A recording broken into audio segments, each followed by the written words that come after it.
A museum that is sometimes forgotten about when it comes to Himalayan and Tibetan art is the National Museum of Asian Art in Washington, D.C., as part of the Smithsonian.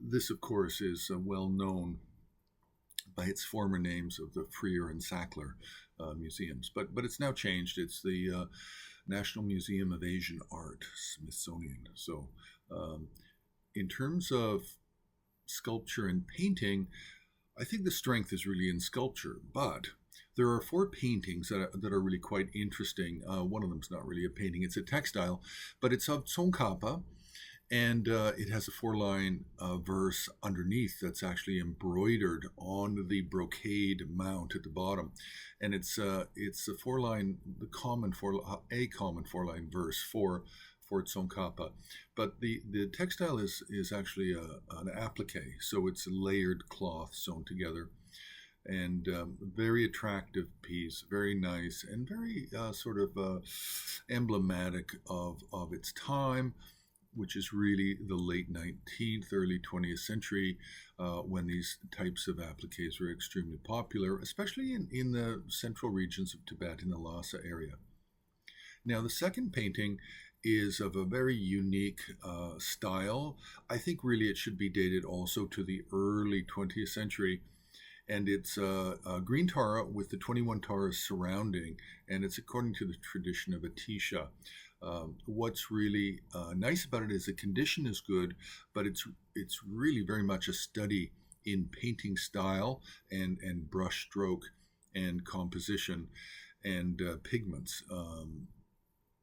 It's really the 18th and 19th, 20th century when we have a tremendous burst of creativity and an openness when it comes to painting. And a lot of it is due to communications and trade with the rest of the world, with China, with India, with Russia, Mongolia, Central Asia.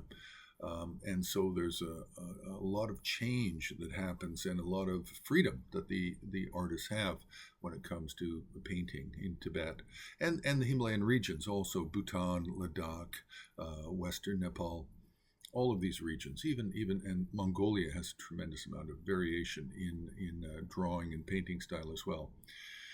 So the Tara to me is, it could be Central Tibet, but it could also very much be a calm, late calm style.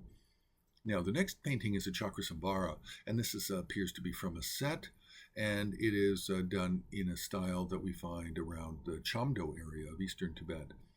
Gelugpa painting, very bright colors, and very, very similar in color palette to what we would find with the Kampagar, the Latok style paintings from south of Chamdo in the Drukpa Kagyu regions of southern Kham. Now, the fourth painting here is a mandala painting. It's four mandalas, and it's from the series known as the Vajravali, a famous 11th century text by the Indian Abhayakara Gupta. And it describes between 27 and 35, depending how you count the mandalas, different mandala deity subjects. And this one belongs to a series of unknown number, although others from this set are known, but the series is not in any way complete. Other museums have these as well. Now, it's listed as being a Tibet production or Tibet, but it really is a Nepalese work. It should be a Nepalese artist that created this. A very, very fine piece, lovely geometry, lovely colors. And it appears that it may even have the original cloth mount at the top and bottom done in the traditional Indian Nepalese style rather than the Chinese way of mounting, of putting brocade all the way around and then putting it in strips and making it very decorative. That's a Chinese invention and a borrowing by Tibetans, whereas the original Indian would only have the cloth at the top and bottom with a small amount of cloth vertically on either side to prevent fraying of the cloth. So that's actually more traditional.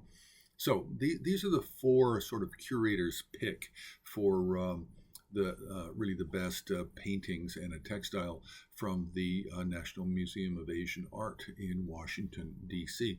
So you can press the like button, you can subscribe, you can join HAR on Patreon, And you can also make a donation on the homepage of Himalayan Art Resources. Oh, and by the way, you can join Patreon for free, and we do have a certain number of free videos and messages and updates which we put on Patreon. So don't be shy. If you can't afford to help support Himalayan Art Resources, that's fine. Most viewers out there can't afford such things. But you can join Patreon for free.